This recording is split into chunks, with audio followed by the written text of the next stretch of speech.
Amigas y amigos, esta escultura que está a mi lado es del artista Ana Ábalos, realizada en hierro patinada en verde cobalto. Título: Copihue, la vida no cesa. Ahora el primer comentario. En varias oportunidades he afirmado que resulta muy difícil dar consejos en política. En ese mundo hay mucha suspicacia y por más que se advierta que el consejo se da con la mejor buena voluntad, siempre la sospecha está presente. Siempre se considera que existe un trasfondo insondable donde pululan aviesas intenciones. Esto lo digo por el último comportamiento de la oposición. A los amigos que tengo en ese sector les he recomendado prudencia a la hora de adelantar una acción, a todas luces peligrosa, como es hacer la política no dentro del país, sino en el exterior. Es decir, lo que la MUD viene haciendo sistemáticamente. Es cierto que tiene importancia proyectar una política fuera y ganar adeptos para ella. Pero lo que ocurre con los dirigentes de la oposición es mucho más que eso. Es olvidarse prácticamente de la realización de la política al interior y trasladar el esfuerzo al exterior del país. Ese empeño revelador, entre otras cosas, de la debilidad que muestra la oposición para hacer política en el territorio nacional, conduce a peligrosas desviaciones. Una de ellas, depender de un centro de dirección transnacional y luego aparecer ante el conglomerado nacional actuando contra el país, o bien subordinando a los dictados y propósitos de factores que operan fuera de Venezuela. El resultado está a la vista de todos. La política de la oposición se realiza prácticamente en la OEA y la conducción de esa política la tiene un personaje tan descalificado como el secretario general del organismo, el señor Luis Almagro. Conclusión: considero que no hay nada que afecte más a un sector político que perder su fisonomía propia. Y algo más, perder la identidad nacional. Hoy la oposición venezolana parece atada, como nunca antes había pasado en Venezuela, a los Estados Unidos, condicionada por la potencia mundial y sus dirigentes a la cola de un burócrata oportunista severamente cuestionado en toda la región. Pero lo triste del caso para la dirección de la oposición es que esa mutación de fuerza nacional a fuerza cipaya colonizada no le produce beneficio alguno, ya que de acuerdo a la marcha de los acontecimientos en el seno de la OEA, esa política, en vez de victorias, lo que cosecha son derrotas y ha servido para reevaluar al chavismo, para fortalecer el nacionalismo y para que sus voceros en el organismo regional, la canciller Delcy Rodríguez y el vicecanciller Samuel Moncada, hayan dado una brillante demostración de conocimiento, capacidad política y dignidad que llena de orgullo a los venezolanos. Por eso digo que los consejos en política tienen escaso valor, ya que cada quien se fríe a fuego lento, en su propia salsa o en la salsa Almagro, Estados Unidos de América.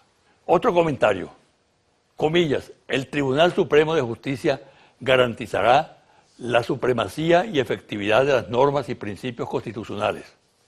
Será el máximo y último intérprete de esta Constitución y velará por su uniforme interpretación y aplicación. Cierra comillas.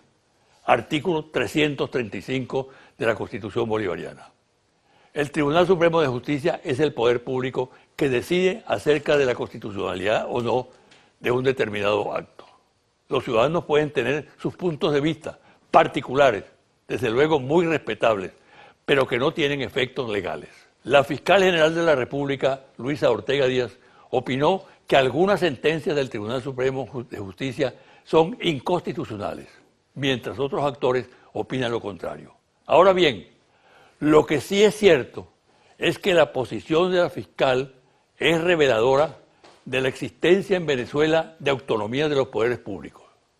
Dado el grado de polarización existente y de la feroz campaña nacional e internacional contra Venezuela, la oposición y aquellos gobiernos que la secundan con propósitos injerencistas han puesto a correr la versión de que en el país ha habido un golpe del gobierno contra la Asamblea Nacional, lo cual es incierto.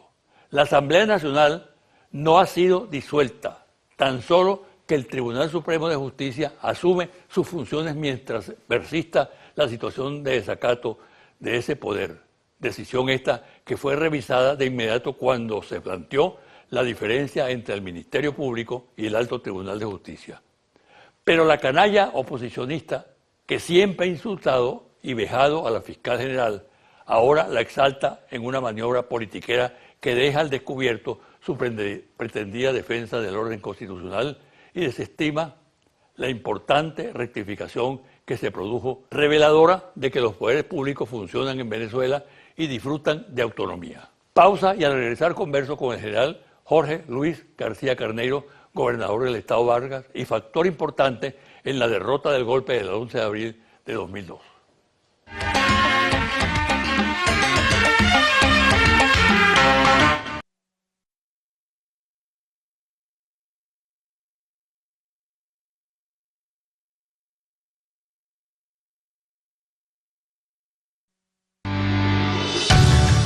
Estás viendo José Vicente Hoy.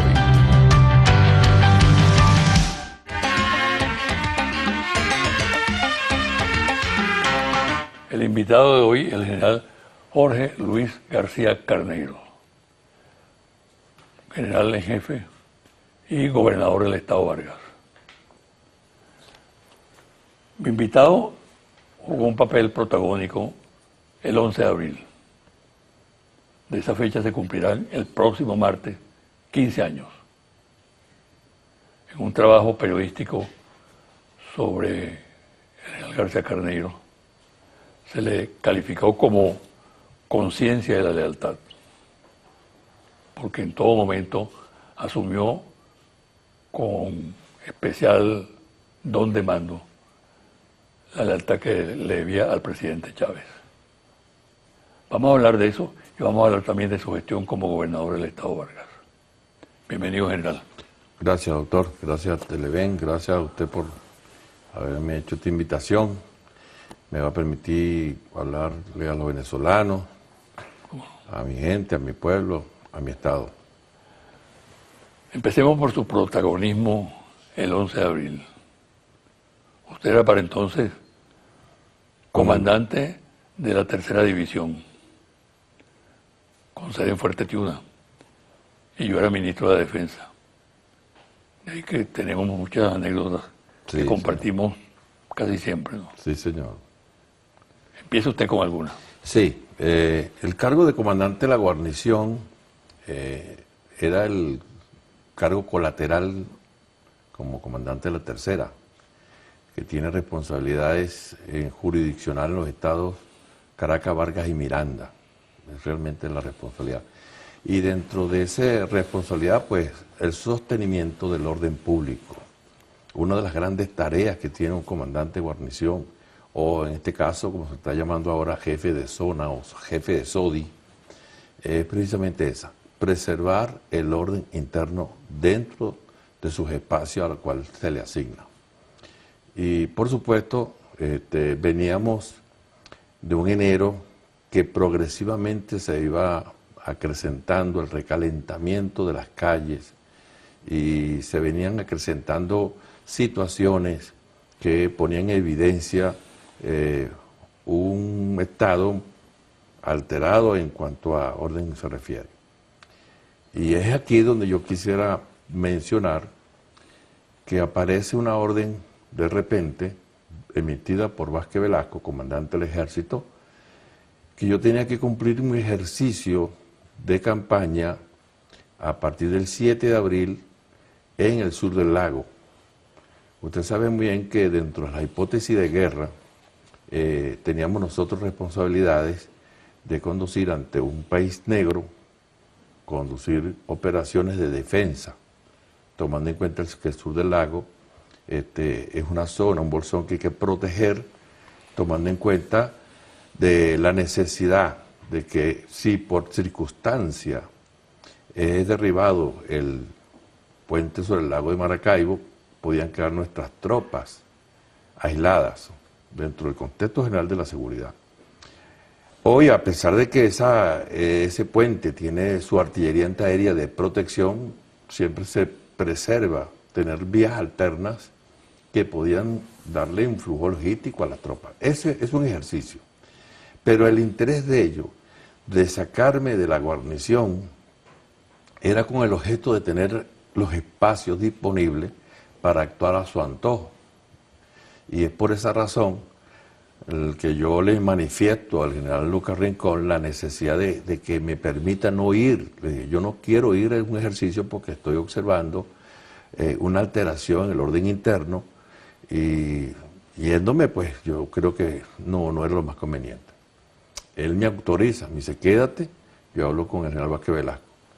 Pero volvió nuevamente a emitir la orden de que yo sin dilación tenía que ausentarme de Caracas e irme a conducir un ejercicio de puesto de comando para revisar todo lo concerniente a esa práctica normal de revisión de planes operacionales. Y por esta razón yo vuelvo nuevamente a decirle al general Vázquez, al general Lucas Rincón, y le volví a manifestar mi preocupación de yo permanecer en la ciudad por esta razón. Bueno, hasta el momento la orden era que continuara, por orden del general Lucas Rincón. Él desiste en vista de mi preocupación y de que yo debo permanecer. Él no le quedaba otra sino aceptarla, ¿no? Y por supuesto estamos llegando ya casi al 30 de marzo, cuando por iniciativa de unos oficiales que me acompañaban, decidimos hacer un pronunciamiento con el objeto de darle fuerza a lo que estábamos observando. Y con todos los comandantes de las unidades del Fuerte Tiuna, con el permiso del presidente Chávez, quisimos hacer el pronunciamiento. Y ahí sucede un hecho, el 30 de abril, estoy hablando de 11 días antes de los acontecimientos. Le dicen que el alto mando, sobre todo Rosendo Manuel, amenaza, digo yo, si esa es la palabra, le dice al general Lucas que si yo hago un pronunciamiento iba a renunciar todo el alto mando. El general Lucas Rincón me llama, porque ya teníamos listo para en cámara salir en apoyo al presidente. Bueno, ellos tomaron su decisión, hablaron con el presidente, yo no sabía, y yo me niego a bajarme de las cámaras para el acto, y al final yo le digo, si el presidente me llama y me dice que me baje, yo me bajo. Ellos logran eso, el presidente Chávez me informa, mira, es bueno, vamos a lo que ellos sean los que den el pronunciamiento, ya que ellos están en esa condición, que lo hagan ellos, pues. Yo me retiro y empezaron ellos a cada uno a hacer su pronunciamiento. Pero, ¿qué observamos allí? Un pronunciamiento, yo lo digo con el perdón de Cantinflas, cantinflérico. No tenía ninguna solidez, no había el apoyo realmente al cual queríamos sentir, el apoyo irrestricto de las Fuerzas Armadas para el presidente Chávez. Pero fue muy vago la presentación del alto mando. Por esa razón que nos pusimos más en alerta y por eso es que 10 días después, el 11 de abril, vemos cómo se presentaron los acontecimientos donde usted como ministro, en el 5º piso de ese edificio, que en ese momento era la inspectoría, el comandante de las fuerzas militares, y usted y yo presenciamos cómo se llevó a cabo esa mañana. Así es. Una conclusión de lo que pasó. 15 años después. 15 años después, bueno, vemos unas Fuerzas Armadas diferentes, bien comprometidas con su pueblo. Estamos en un ejército o una Fuerza Armada que por muchísimos años fue captada por la CIA, dado los cursos que se hacían becados en el norte. Y la presencia de la misión militar norteamericana. La presencia de la misión norteamericana en el Fuerte Tiuna hacía mucho de que el compromiso de estos oficiales ya fueron captados, ya eran miembros de la CIA, pues. Ya jugaban el doble papel, ya eran traidores de por sí de la patria. Y bueno, Y vemos ahora, 15 años después, una Fuerza Armada bien comprometida con su pueblo, bien comprometida con el compromiso de una constitución que le da toda la fuerza para que se mantenga la lealtad suprema, que es lo más importante, a la patria, la lealtad suprema que se debe tener a las instituciones y la lealtad suprema que se deben de tener para con los superiores. Esos son los tres niveles de lealtad que yo resalto, porque en muchos casos el juramento que normalmente hace un oficial cuando llega a la Fuerza Armada dice, y no va a abandonar jamás a vuestros superiores. Pero ahí es donde yo quiero hacer hincapié, porque yo abandoné, en este caso, a Vázquez Velasco. ¿Pero por qué lo abandonó? Porque yo analizo, como debo hacerlo, que la lealtad primero es a la patria.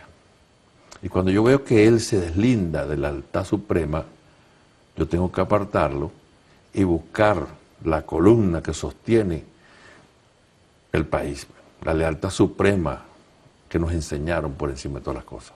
Por eso es que yo me aferro al presidente Chávez, quien en el primer momento lo vi que estaba haciendo grandes esfuerzos para tratar de llevar adelante un compromiso de un país que venía en decadencia en cuanto a atención sobre los más débiles. Si recordamos que en el año 2000 yo fui protagonista de llevar adelante el Plan Bolívar 2000 en Mérida, en Táchira y en Caracas. Y la primera orden era dar empleo rápido. Y ese plan de empleo rápido era un plan que elaboró el presidente, porque teníamos la tasa de desempleo estaba rondando el 23%, era muy alta. Y la necesidad de tratar de suavizar un poco la tensión, porque estamos en plena extrema pobreza prácticamente. Ahora, general, esa reacción que tuvo tanto el pueblo como la Fuerza Armada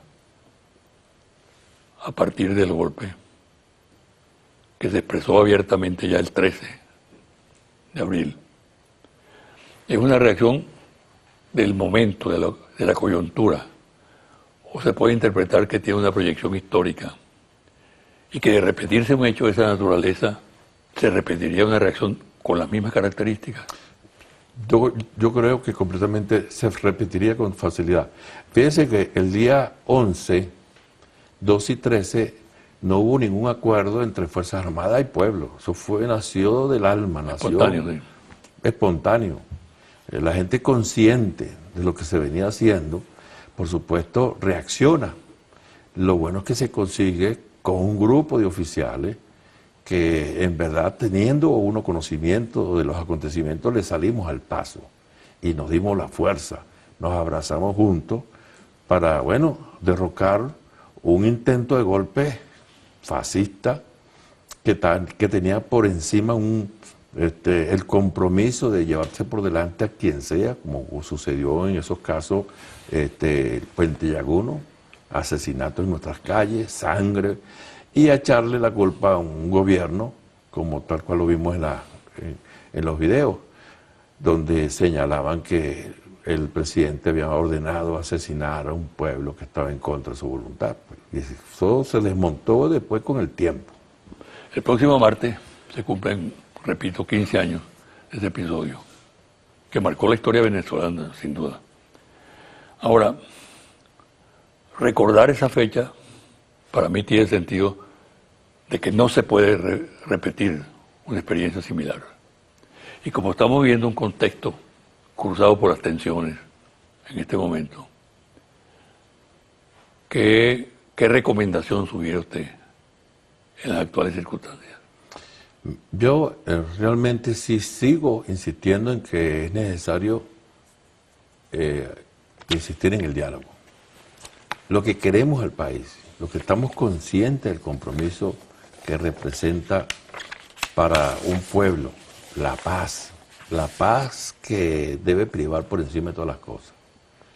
Negarse a sentarse en las mesas, dirimir lo que en ello hay un desacuerdo, ver cómo nosotros observamos que persiste la necesidad de acudir a organismos internacionales para buscar fuerza, porque interiormente no la tienen. Yo creo que es bueno pensar en que se debe reflexionar pues, ante esta situación. Yo, ¿verdad?, comprometido como estamos nosotros, con esa Venezuela que nos está llamando a nosotros a la unión, pues, a salir adelante, pero una unión verdadera, no la unión de la cual los diputados sin rostro, yo lo llamo sin rostro por una razón, doctor, me disculpa que le haga esta acotación. Nosotros arrancamos la campaña y nuestro sentimiento fue el llevar un mensaje donde había un proyecto país. Y así se lanzaron todos nuestros diputados. ¿Qué observamos nosotros en ese espacio?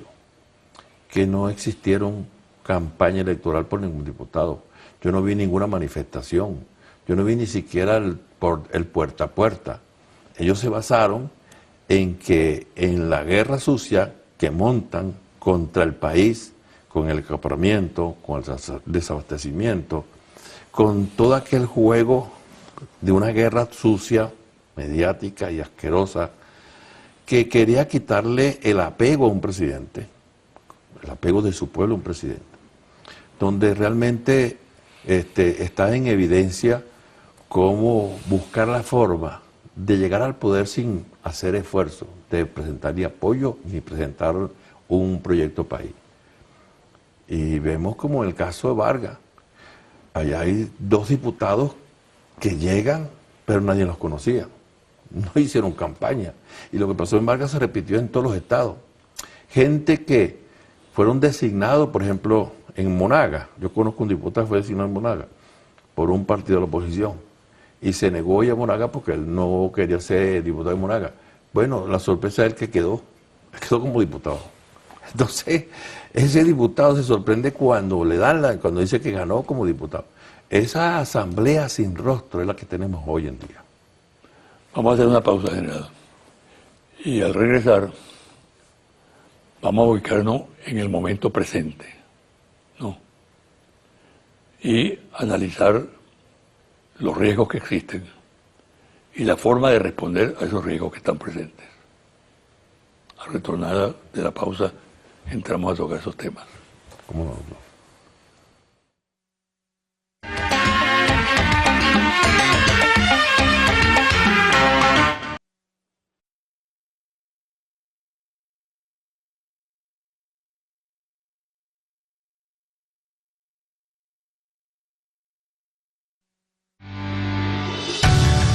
Estás viendo José Vicente Hoy.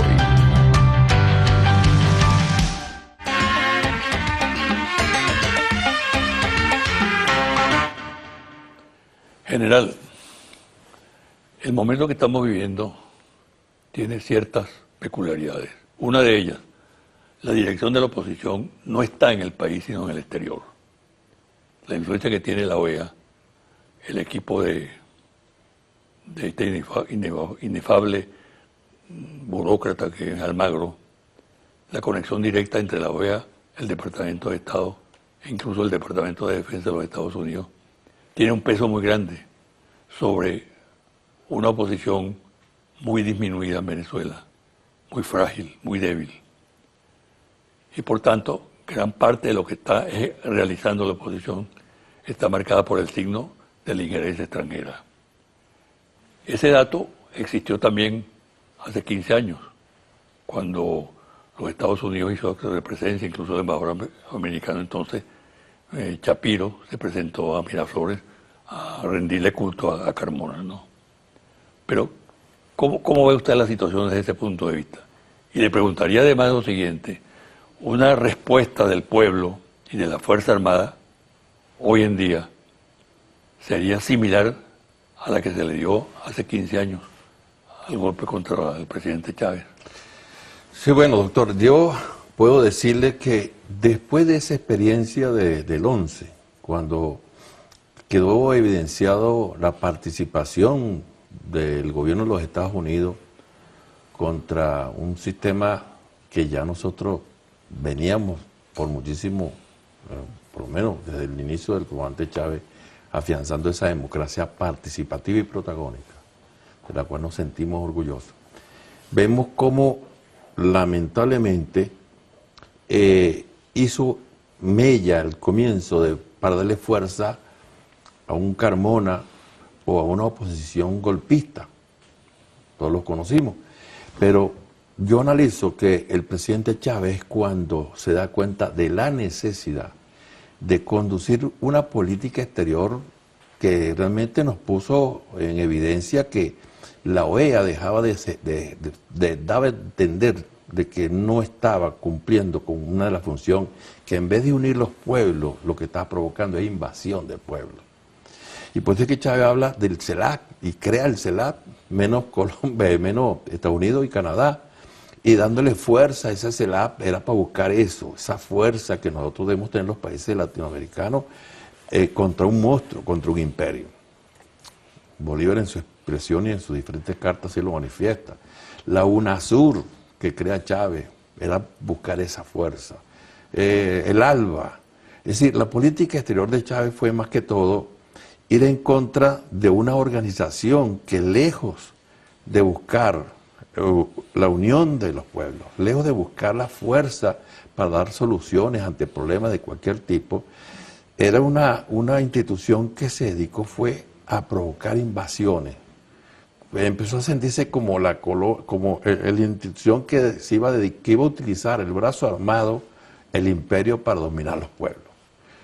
Y eso se sintió y eso es lo que estamos viendo hoy día. Esa política que usted señala de Chávez fue previsiva. Indudablemente esa visión que tenía Chávez de anticipar incluso los acontecimientos plasma perfectamente en esa situación. Es decir, él armó ese bloque de política y de naciones para dar respuesta a esa injerencia, que es la que estamos viviendo en este momento, ¿no?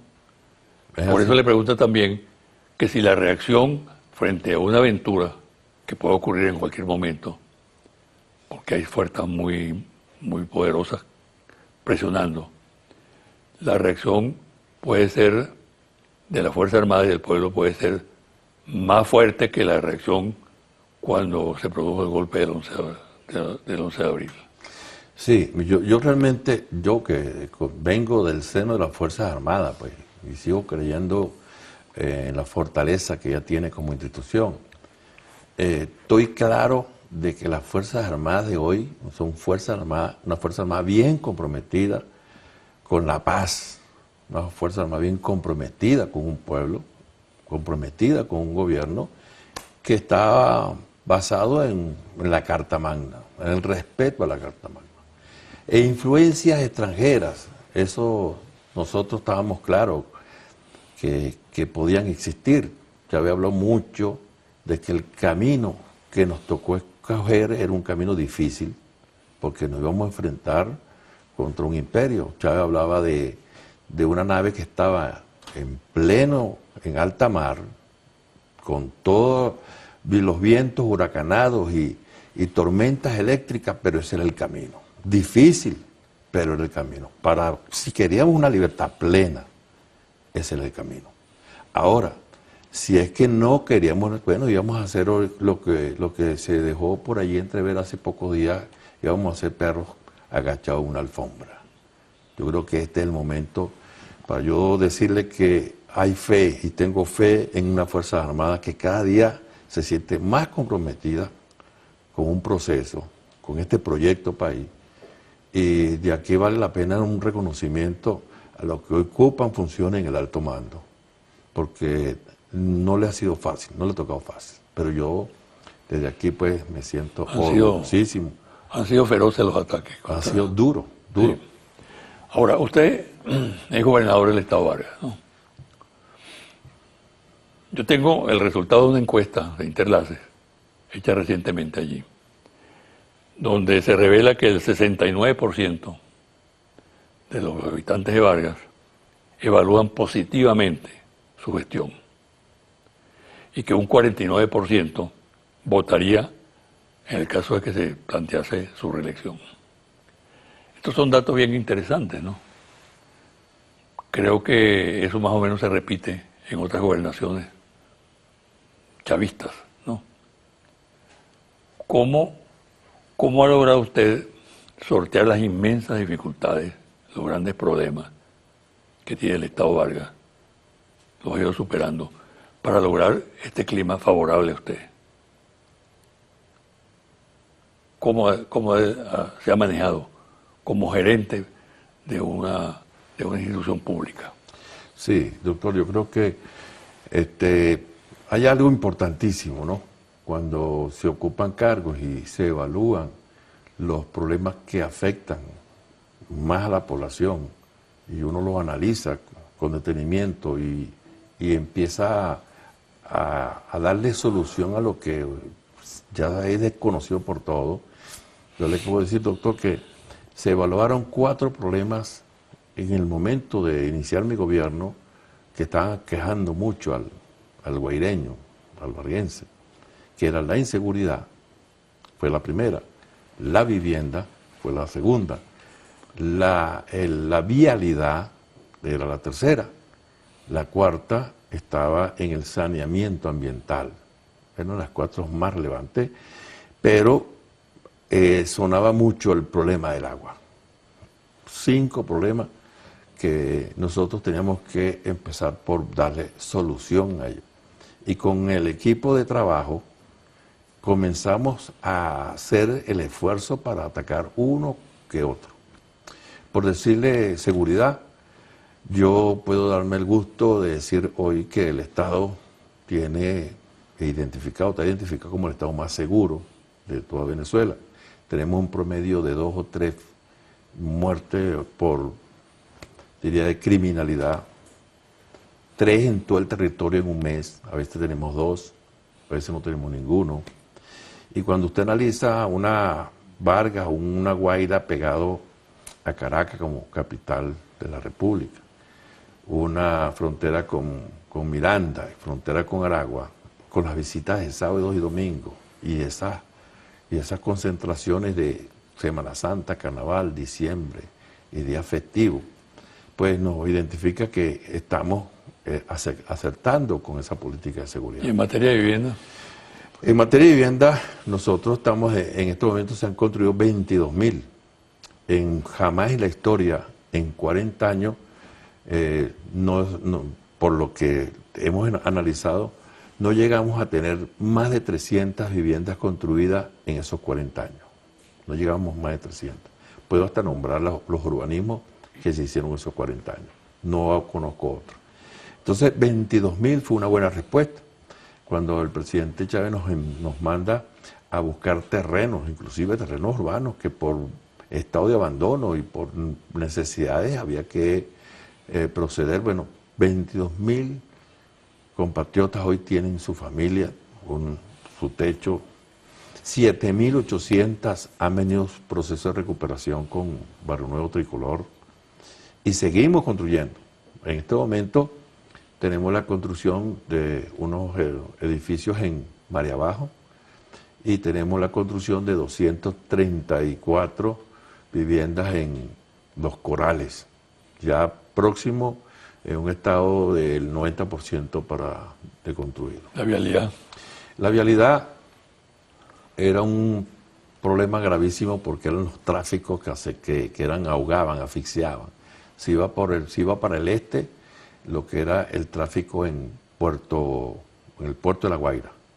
Logramos la ampliación de la vía, se hizo el elevado, luego el elevado de la Plaza del Cónsul, después nos fuimos para el oeste y vemos cómo resolvemos el problema en el puente Zamora, que era un obstáculo difícil. A veces la gente se echaba hasta 1 hora de Maiquetía a Catelamar. Hicimos el elevado de Catelamar, hicimos el puente de Mamo, hicimos la vía nueva con la transformación del hábitat, que fue la nueva avenida Bicentenaria de María Abajo.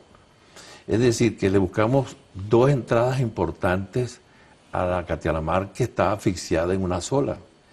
Y lo importante es que esa vía alterna que le buscamos dieron una respuesta positiva. Yo le puedo garantizar que del aeropuerto a Catelamar o a Mamo, usted no pasa de 5 minutos, 10 minutos, cuando mucho. Y eso eran tiempos de 1 hora, hora y cuarto.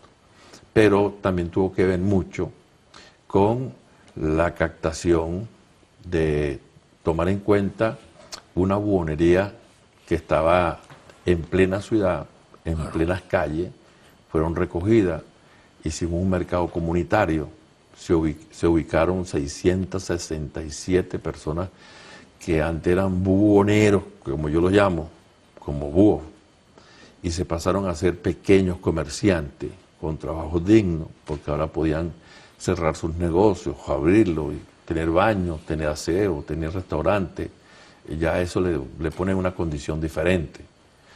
Y la playa chévere, que fue la que recogimos, donde recogimos toda la gente que tenía venta de comida informal, sin puntos de agua, sin medida higiénica, fueron reubicados y dándole todas las condiciones y medidas higiénicas propias para la venta de comida. Un problema muy agudo allí es el agua. Sí. ¿Qué respuesta le están dando? El presidente Nicolás Maduro, cuando observó el problema grave que tenemos en el agua, grave por una razón, doctor. Todo el sistema de acueducto del Estado Vargas fue construido en el año 1911. Es suponerse que 50 años después tenía que entrar en un proceso de recuperación y de atención, remoción de nuevas tuberías, etcétera, ¿no? No se hizo en los años 60, ni en los 70, ni en los 80, ni en los 90. Nos queda a nosotros una tubería completamente obstruida, podrida, que dejó de percibir 400 litros por segundo desde Caracas. Vino la sequía, el fenómeno del Niño, se secaron las principales fuentes de agua en el estado. Veníamos hasta con cisterna a buscar el agua en Caracas. Bueno, empezó a hacerse un trabajo donde el presidente Nicolás Maduro, junto con el ministro de Ecosolimismo y Agua, a trabajar duro con unas tareas que nos puso a corto, mediano y largo plazo. Las tareas de corto plazo fueron realizadas en su totalidad y las de mediano plazo también, que fue apertura de nuevos pozos, lograr que se recuperara el tanque de almacenamiento que tiene Cerro Colorado en Naiguatá, que le iba a dar respuesta a Naiguatá, a Caraballeda y a Macuto. Luego hicimos la toma de Oricao, que estaba en este momento dando 200 litros por segundo. Reforzamos la toma de Puerto Cabello, de Puerto Maya, Puerto Cruz, que también tenía problemas de avería. Y retomamos con 24 kilómetros de tubería nueva del viaducto, de la vía del acueducto Caracas-La Guaira. En verdad ha sido un esfuerzo grande. No hemos completado la misión, porque faltaba la tarea más grande, que es la de largo plazo, que es la construcción de un dique o una presa que nos permita reservar suficiente agua y en tiempos de sequía, bueno, tener un reservorio que nos permita mantener la regularidad del suministro. Se montó un proyecto de esa presa, se buscaron personas que por conocimiento, desde el punto de vista internacional, sabían el problema. Se le llevó bajo el conocimiento de la población de Puerto Cruz y Puerto Maya. Ellos 10 años antes habían rechazado el proyecto. Se les explicó la necesidad de la construcción del acueducto. Bueno, y quedó aprobado para comenzar su realización. Porque Vargas en este momento todavía está como una casa sin tanque. Llega agua, sí hay agua normal, pero no tiene dónde almacenarla. Y ahí es donde está realmente el problema del Estado.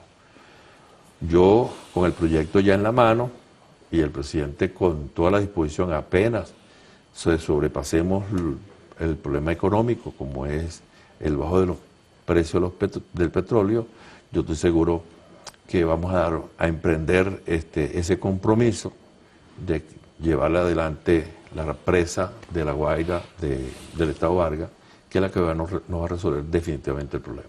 Para concluir, general, ¿cómo usted observa el futuro inmediato? ¿Positivamente, negativamente, con optimismo o con pesimismo? Mire, yo realmente veo el futuro inmediato con mucho optimismo. Venezuela tiene un potencial increíble que puede salir con facilidad ante cualquier situación de emergencia económica o de emergencia de alteración, como lo estamos observando en estos momentos. Yo estaba hablando con unos inversionistas y me estuvieron sacando la cuenta del por qué invertir en Venezuela. Me hablaban, Venezuela es el único país que subsidia la gasolina a 30 millones de habitantes y 10 quizás del norte de Santander. Es el único país que subsidia la electricidad. Lo que pagamos o lo que pagamos electricidad lo pagamos una irrisoria. Eso me lo están diciendo ellos, no yo, lo estaban comentando. Y el agua, dice, esa es otra cosa que tenemos. Cuando hacemos comparaciones con otros países, con el vecino, donde la gasolina es extremadamente cara, donde el agua es extremadamente cara, la electricidad es extremadamente cara, ellos dicen, la única forma de tener mejores dividendos, por supuesto, es invirtiendo en Venezuela. Además de su riqueza, Venezuela tiene un sinfín de cosas que nos ponen a la prueba de que podemos resolver cuantas cosas. Voy al caso Vargas, yo no sabía que en Vargas teníamos, era un estado que se iba a identificar como un estado con minerales estratégicos importantes. Y gracias a que el Instituto de Geología y Minería nos hizo una identificación y podemos decir, tenemos reservas probadas de mármol, tenemos reservas probadas de 3 o 4 minerales estratégicos importantes que próximamente nosotros en lo que vamos a celebrar, que es la Vargas Potencia, vamos a ponerlo al servicio para que todos los inversionistas que estén interesados en uno de otro de esos minerales tan importantes desde el punto de vista industrial, pues tengan buenas inversiones. Bueno. Hoy el motor turismo juega un papel importante. Tenemos muchos interesados, tenemos 3 desarrollos importantes en la construcción de hoteles 5 estrellas, tenemos 15 posadas de nivel, de altura, que están en construcción, los 2 hoteles Sheraton y Meliá que está llevando a cabo el gobierno, próximamente 2 años estaremos inaugurando el Gran Hotel del Caribe, tenemos la construcción del teleférico Macuto, Guarera Repano, en este momento estamos desarrollando la cinta costera desde Pariata a Tamacuto, y se han desarrollado obras importantes. Yo creo que nosotros estamos dando buenos pasos para que dentro de esos 15 motores Vargas cumpla un papel importante para que forme parte de lo que nosotros deseamos, formar parte del Producto Interno Bruto como Estado, para decirle al gobierno que Vargas está presente con toda esa política económica que el mismo presidente ha puesto sobre la mesa. Bueno, comparto su optimismo. Muchas gracias, ¿sabe? Gracias, Suerte. doctor. Una pausa y al regresar, los confidenciales.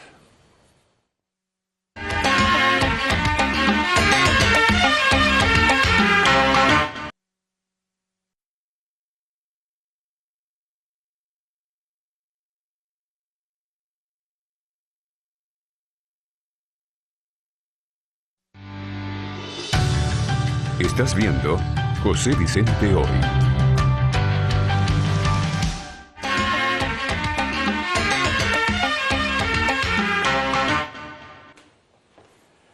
Este magnífico retrato del libertador Simón Bolívar lo pintó el artista barcelonés David Sabino, realista e impresionista, en óleo sobre tela, merecedor de varios reconocimientos y exposiciones en el país y fuera de él.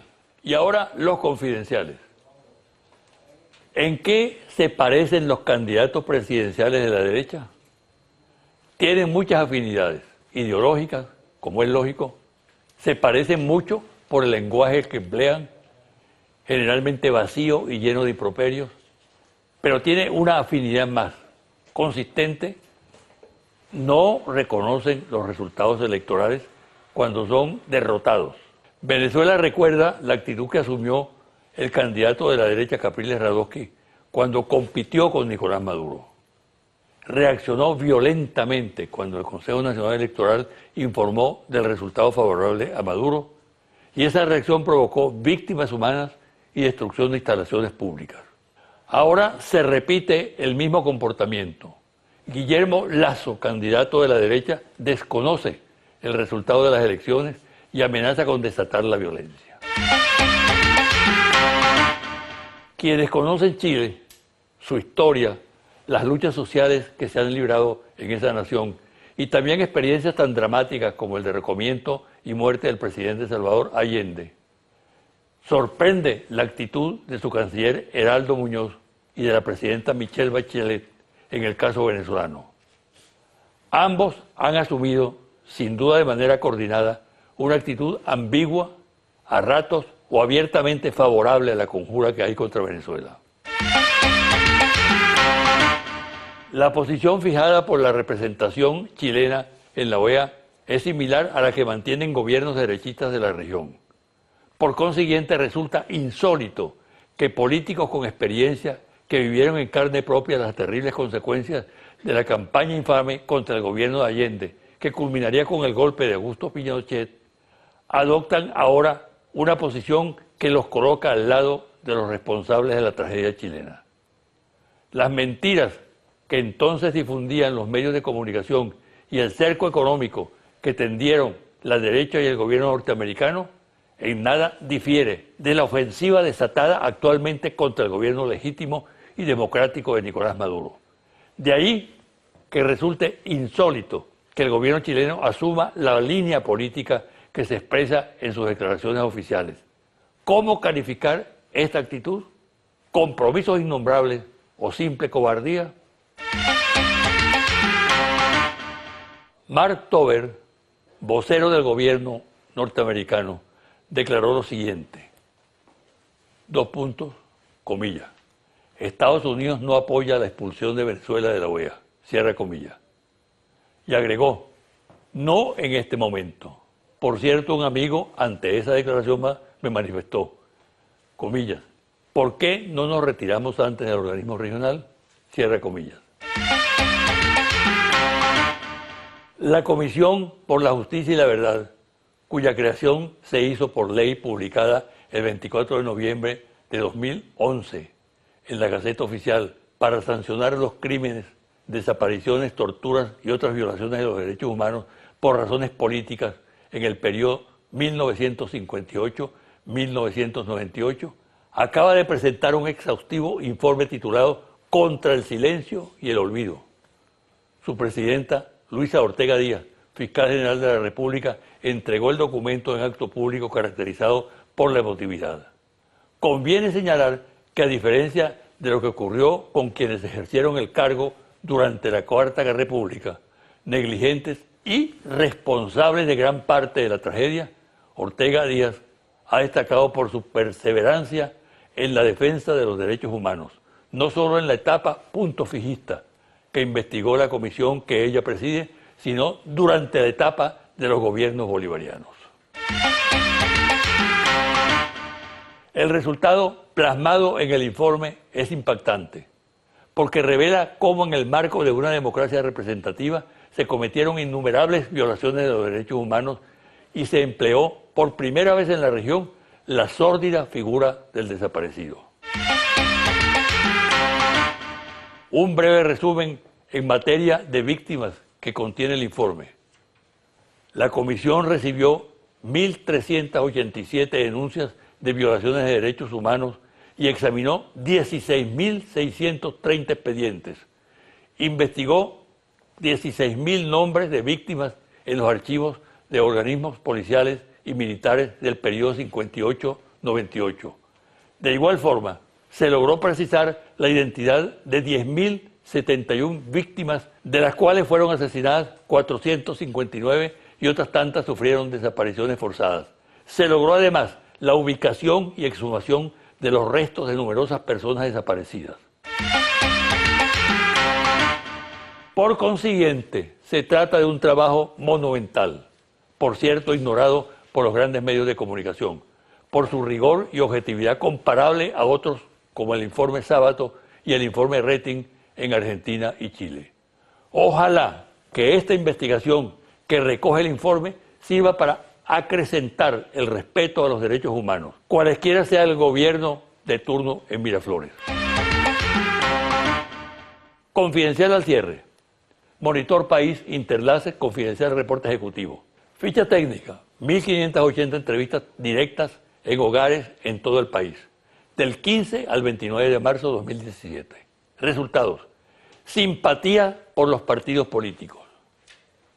Dígame, por favor, con cuál partido político simpatiza usted más. PSUV más Gran Polo Patriótico, total 35%.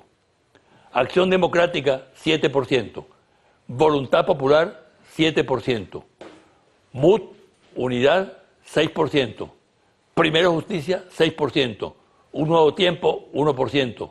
Avanzada Progresista, 1%. Otros partidos, oposición, 1%. PSUV más Gran Polo Patriótico, total 35%. Total partidos, oposición, 29%. Con ninguno, no sabe, no responde, 36%. Conclusiones.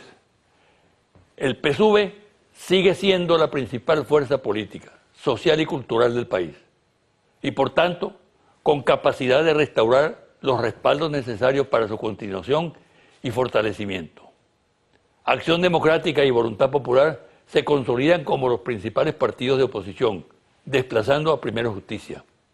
AD y Voluntad Popular, junto a Un Nuevo Tiempo, tienden a convertirse en la fuerza decisiva para elegir al próximo candidato presidencial de la oposición en unas primarias, ante la caída del precandidato presidencial Enrique Capriles por sus reiterados descalabros como impulsor de las fracasadas estrategias adelantadas por la oposición desde el año 2013 y por la creciente impopularidad de su gestión como gobernador del estado Miranda.